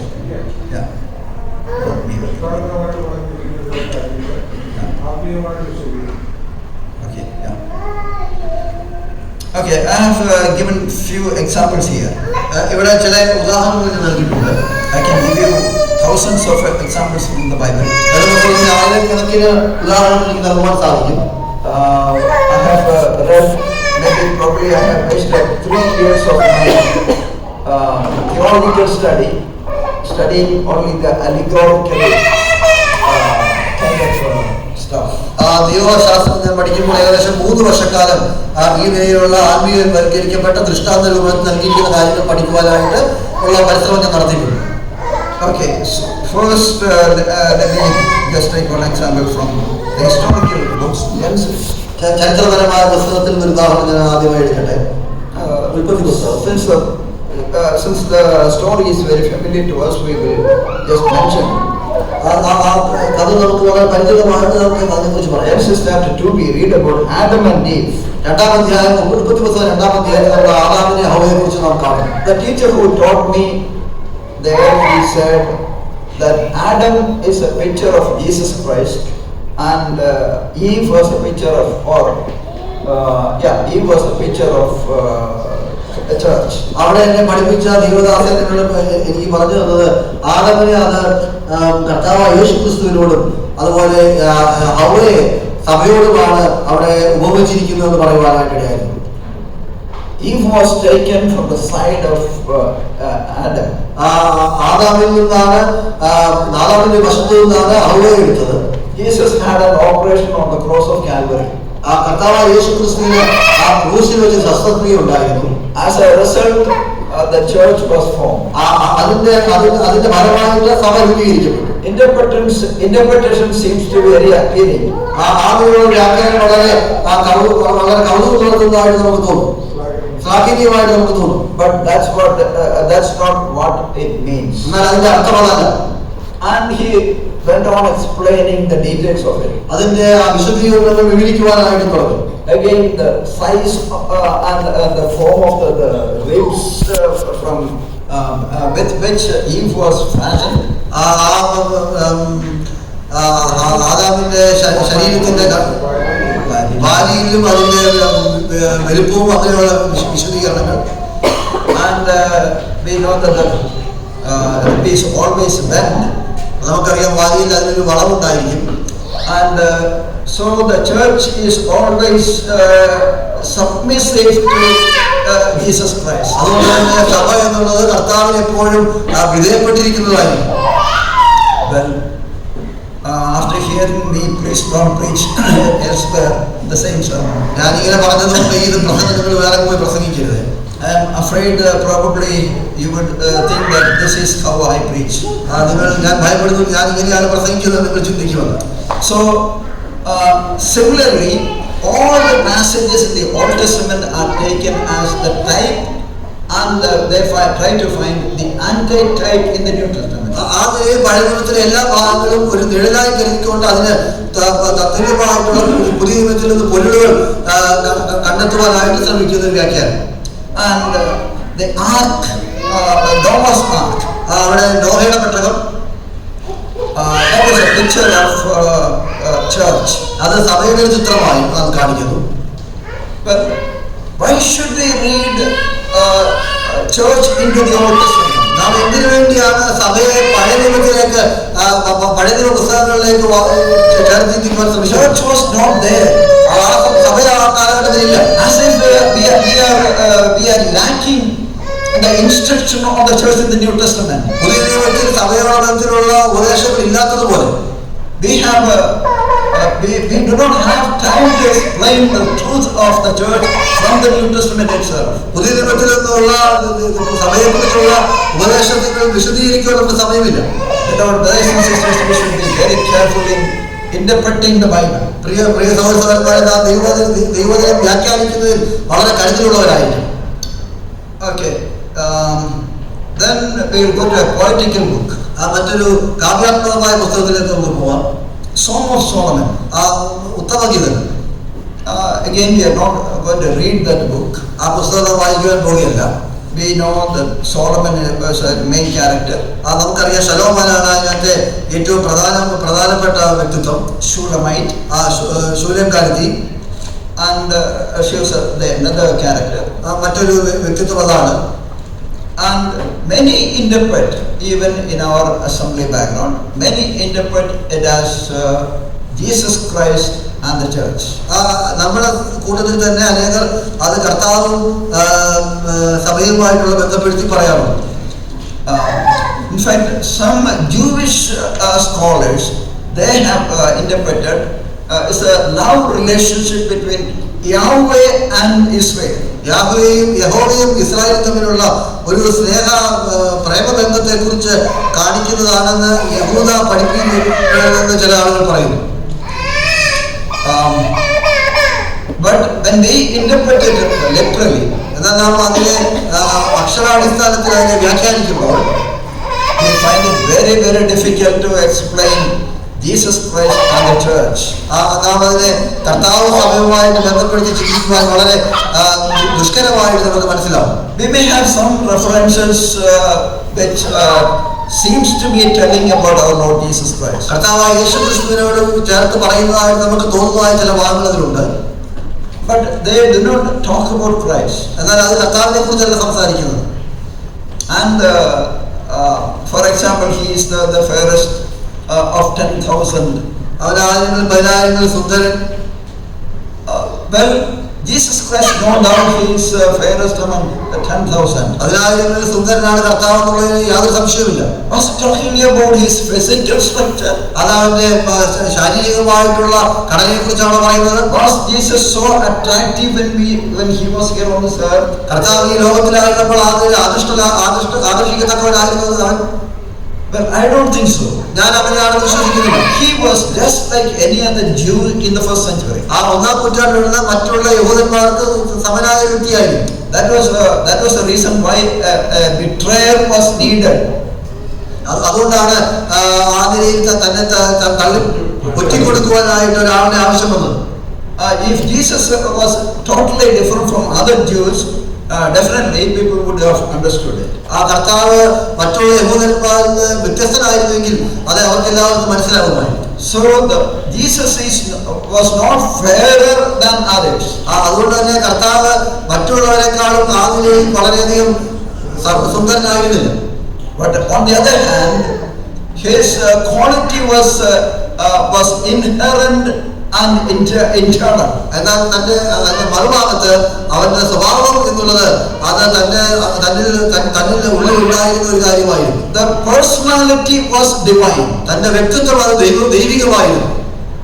We know that Jesus is one person with two natures. നമുക്കറിയാം യേശു എന്നുള്ളത് ആ ഒരു വ്യക്തിയാണ് എന്ന രണ്ട് പ്രകൃതങ്ങൾ തനിക്കുണ്ട്.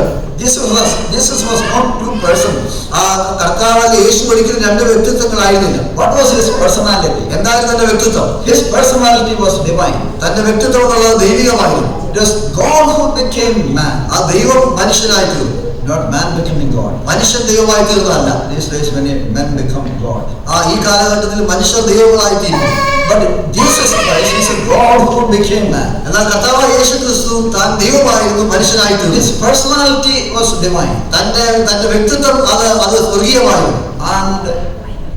And he is unique. അത് മാത്രമല്ല താൻ സവിശേഷതകൾ പ്രത്യേകതകളുള്ളവനായി. And he is different from all others. താൻ എല്ലാവരിൽ നിന്നും വ്യത്യസ്തനായിരുന്നു.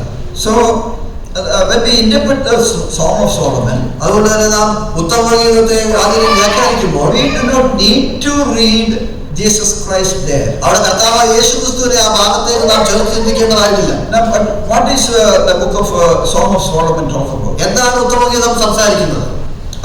It talks about it portrays the joys of love and courtship and marriage.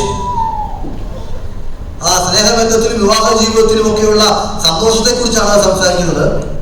It counteracts both the extremes of asceticism and lust.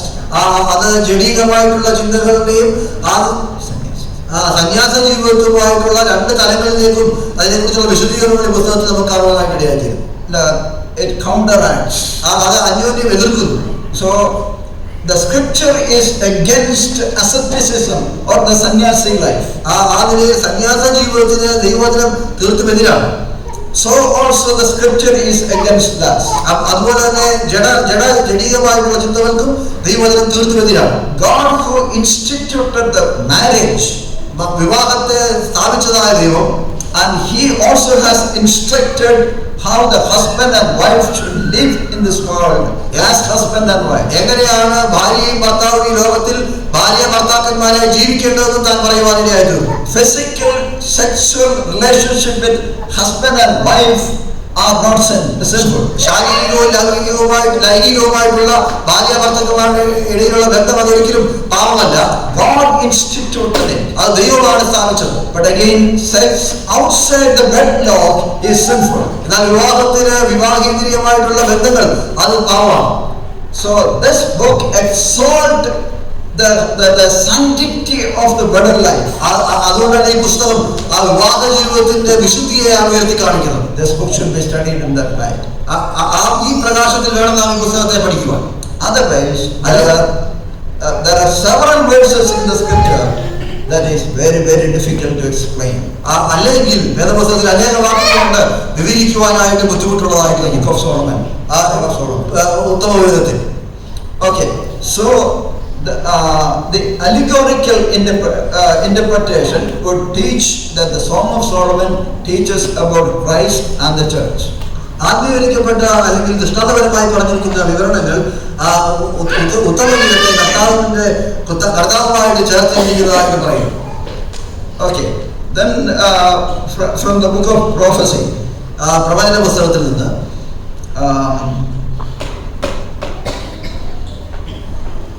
Isaiah chapter 11 verses 6 to 9.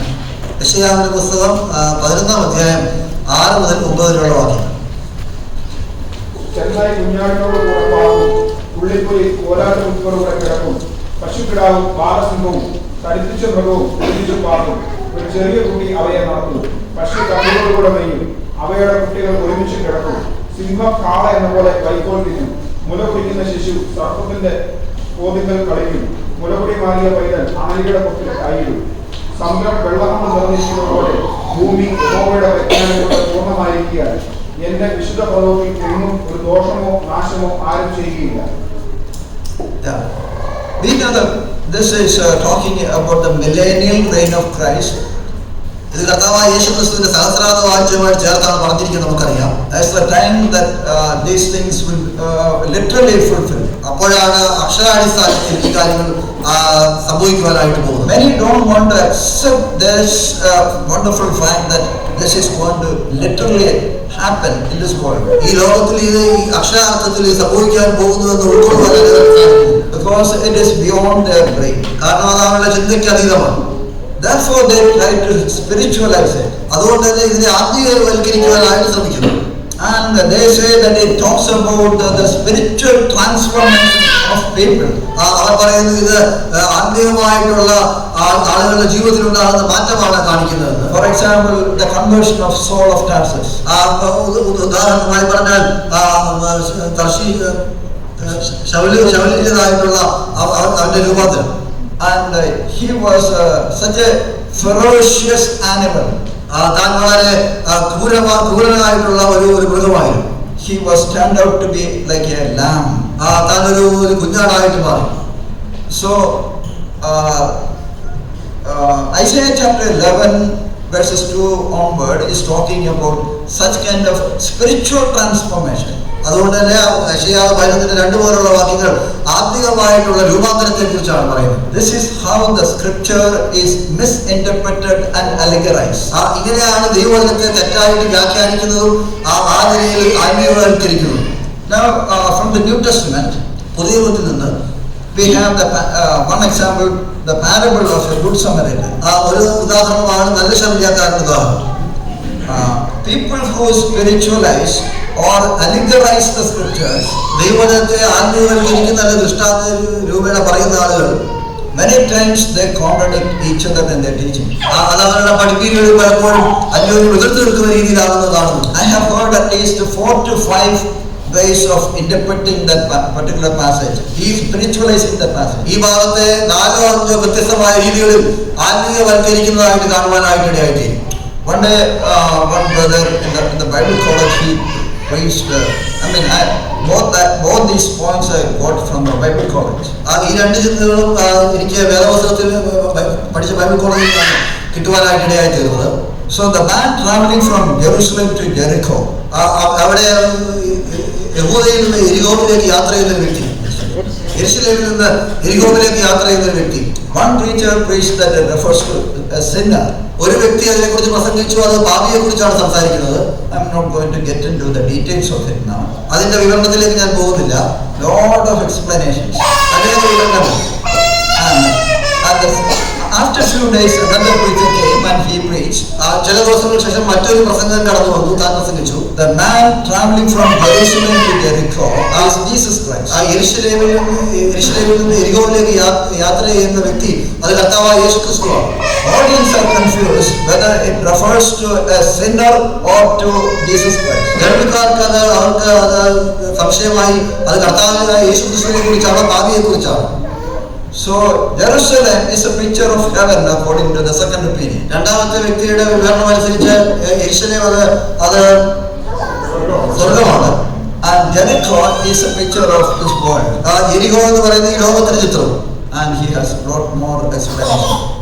അനേക വിവരണങ്ങൾ ആ നിലയിൽ എനിക്ക് പറയുവാനുണ്ടായി. According to the first interpretation, ഒന്നാമത്തെ വ്യാഖ്യാനം അടിസ്ഥാനപ്പെടുത്തി നോക്കിയാൽ Jerusalem is the original state, that is the sinless state of man. യെരൂശലേം എന്നുള്ളത് ഒരു വ്യക്തിയുടെ പാപരഹിതമായിട്ടുള്ള അവസ്ഥയാണ് കാണിക്കുന്നത്. And coming to Jericho is how a man has become a sinner. എരിഹോവിലേക്ക് കടന്നു വരുമ്പോൾ എങ്ങനെയാണ് ഒരു മനുഷ്യൻ അവൻ പാപിയായിത്തീരുന്നത്. And he goes on in his explanation. തന്റെ വിവരണത്തിൽ താൻ ആ നിലയിൽ മുൻപോട്ട് പോയി. Okay. Now, why Jesus said this story? എന്തുകൊണ്ടാണ് യേശു ഈ കഥ പറയുവാനായിട്ട് ഇടയായിത്തീർന്നത്? Interestingly, some travelers were visiting the Holy Land.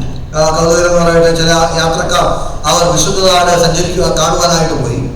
The guide who was guiding them, traveling along with them, said, അവരുടെ കൂടെ അവരൊക്കെ കാര്യങ്ങളൊക്കെ വിവരിച്ചു കൊടുക്കുന്ന വ്യക്തി, യാത്ര ചെയ്ത വ്യക്തി, you know, they came to one place and they said, this is the place.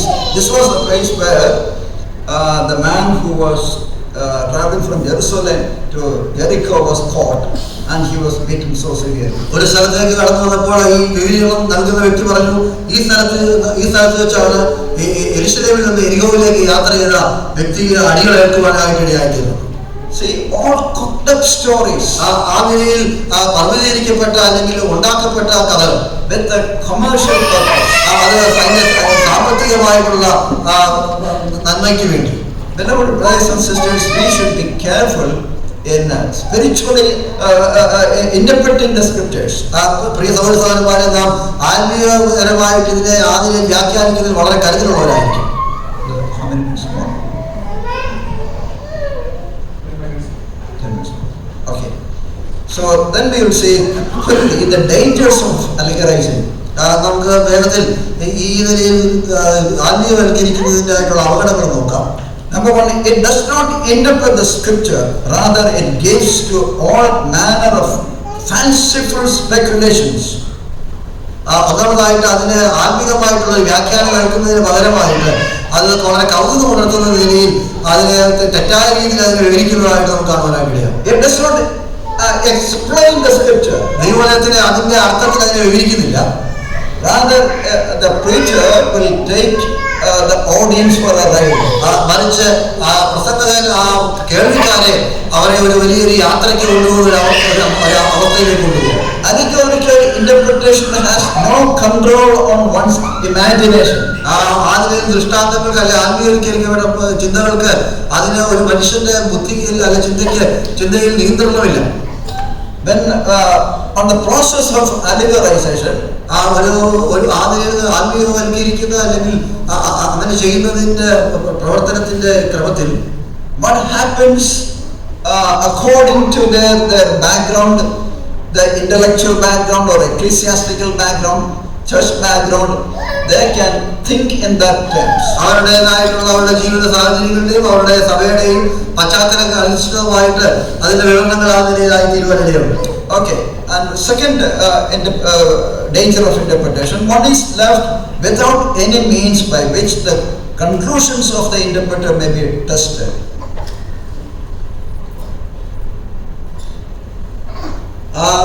രണ്ടാമത്തെ ചിന്ത എന്നുള്ളത് അതിന്റെ ആ നിലയിൽ വ്യാഖ്യാനിക്കുന്നതിലൂടെ ആ വ്യാഖ്യാതാവിന്റെ അതിന്റെ ചുരുക്കമായിട്ടുള്ള തന്റെ ചിന്തകൾക്ക് യാതൊരു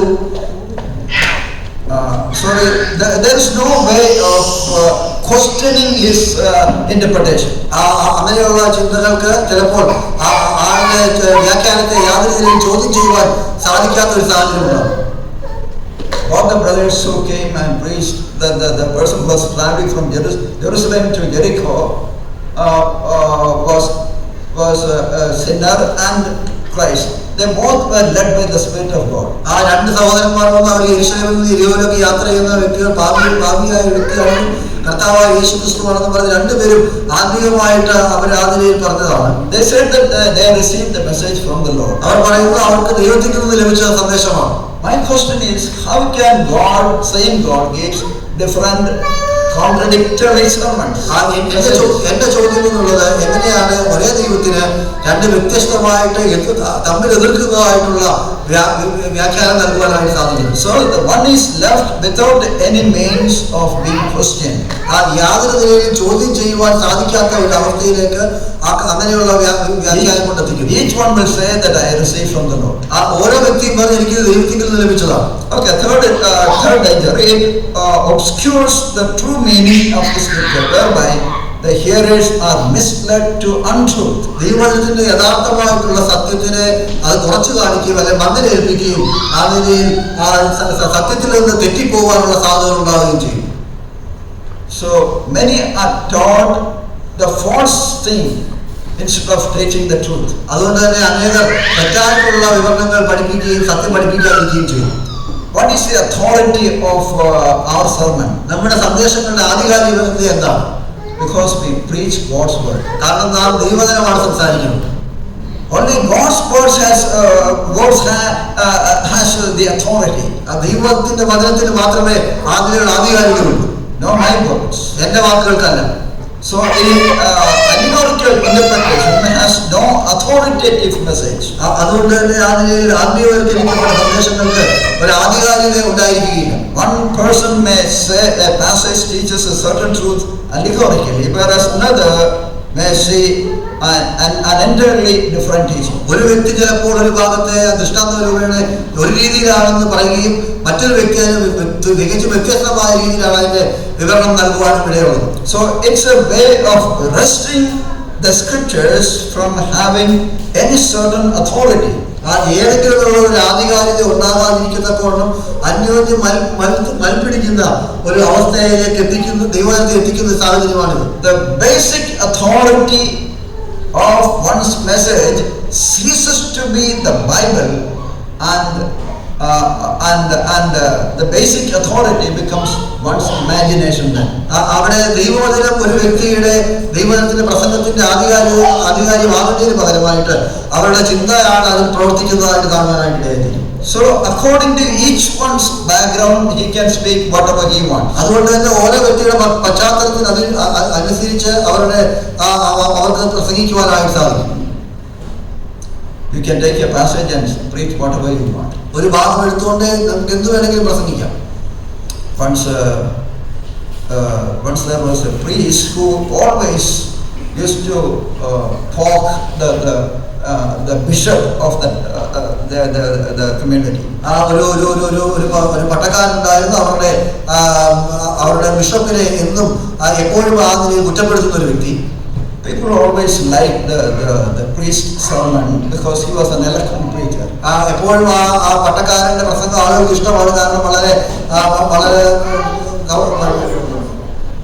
വാക്ചാതുര്യത്തോടുകൂടി താൻ പ്രസംഗിക്കുകയൊക്കെ ചെയ്യും. There was a special meeting conducted where the bishop and other eminent members were present.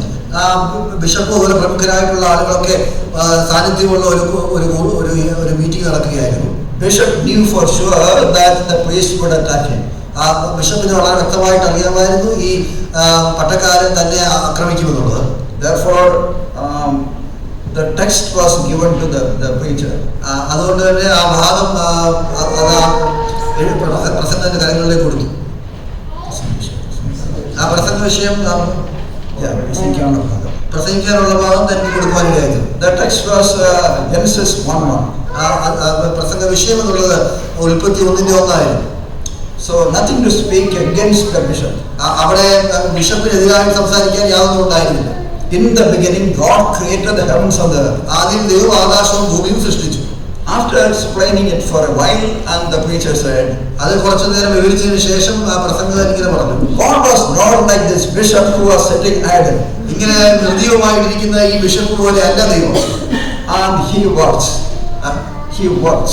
അങ്ങനെയല്ല, മറിച്ച് ദൈവം പ്രവർത്തിക്കുന്ന ദൈവമാണ്. God does wondrous things. ദൈവം അത്ഭുതകരമായ കാര്യങ്ങൾ ചെയ്യുന്ന ദൈവമാണ്. See, anyone can take any scripture portion and speak whatever he wants. നോക്കുക, ദൈവത്തിലെ ഏത് വാക്യം എടുത്ത് ആർക്ക് വേണമെങ്കിലും എന്ത് വേണമെങ്കിലും പ്രസംഗിക്കും. And finally, allegorical could also lead to pride, as some attempting to see the scriptures what they think is a meaning deeper in its spiritual mystic sense from what others see. ഇതുപോലെ നമ്മൾ ആത്മീയവൽക്കരിക്കുമ്പോൾ മറ്റൊരു അപകടം എന്നുള്ളത്, നാം അതിനെ പഠിക്കുമ്പോൾ നമുക്കൊരു നിഗളം ഉണ്ടാകുകയും ഇതിന്റെ ആഴമേറിയ സത്യങ്ങൾ മറ്റുള്ളവരിൽ നിന്ന് വ്യത്യസ്തമായി നമുക്ക് മനസ്സിലായിക്കൊണ്ട് എന്നുള്ളൊരു ചിന്ത വരികയും ചെയ്യും. That means I can see what you cannot see. അതിന്റെ അർത്ഥം എന്നുള്ളത്, നിങ്ങൾക്ക് കാണുവാൻ സാധിക്കാത്ത കാര്യങ്ങൾ എനിക്ക് കാണുവാൻ സാധിക്കും. That's a dangerous interpretation. അത് വളരെ അപകടകരമായിട്ടുള്ള ഒരു വ്യാഖ്യാനമാണ്. Remember, Bible has only one interpretation. ഒന്ന് ഓർക്കുക, ദൈവവചനത്തിന് ഒരു വ്യാഖ്യാനമേ ഉള്ളൂ. And the application can be different. അതിന്റെ പ്രായോഗികമായിട്ടുള്ള കാര്യങ്ങൾ അതിന് പല രീതികളുണ്ടായിരിക്കാം. So, interpretation should be only one. എന്നാൽ അതിന്റെ വ്യാഖ്യാനം അതൊന്നേ ഉള്ളൂ. But when we apply the truth in our life, എന്നാൽ ഈ സത്യം നമ്മുടെ ജീവിതത്തിൽ നാം പ്രായോഗികമായി പ്രാവർത്തികമാക്കുമ്പോൾ probably we can grow the application differently. അതിന്റെ പ്രായോഗികമായിട്ട് നമ്മുടെ ജീവിതത്തിൽ പ്രായോഗിക വശത്തെ കൊണ്ടുവരുന്നതിന് പല തലങ്ങളിൽ കൊണ്ടുവരുവാനായിട്ട് സാധിക്കും. God willing, we will see more on how to apply the truth in our life in the following classes. സത്യങ്ങൾ എങ്ങനെ നമ്മുടെ ജീവിതത്തിൽ പ്രായോഗികമായിട്ട് കൊണ്ടുവരാമെന്നുള്ളതിനെ കുറിച്ച് ദൈവം അനുവദിക്കുന്നെങ്കിൽ തുറന്നുള്ള ദിവസങ്ങളിൽ നമുക്ക് ചിന്തിക്കാം. Allegorical interpretation against the literal interpretation. ആത്മീയവൽക്കരിക്കപ്പെട്ട ദൃഷ്ടാന്ത രൂപേണയുള്ള വിവരണം അത് ആത്മീയമായിട്ടുള്ള വ്യാഖ്യാനത്തിനെതിരാണ്, ആക്ഷരികമായിട്ടുള്ള വ്യാഖ്യാനത്തിനെതിരാണ്. Again, remember, when literal sense make good sense, seek no other sense, seek any other sense would be a nonsense. ആക്ഷരികമായിട്ടുള്ള അർത്ഥം അതിന്റെ ശരിയായിട്ടുള്ള അർത്ഥത്തിൽ ഉൾക്കൊള്ളുന്നതിന് പകരമായിട്ട് തെറ്റായിട്ട് നാം ഉൾക്കൊള്ളുന്നത് അത് തികച്ചും വിഡിതമായ ഒരു കാര്യമാണ്. ദൈവം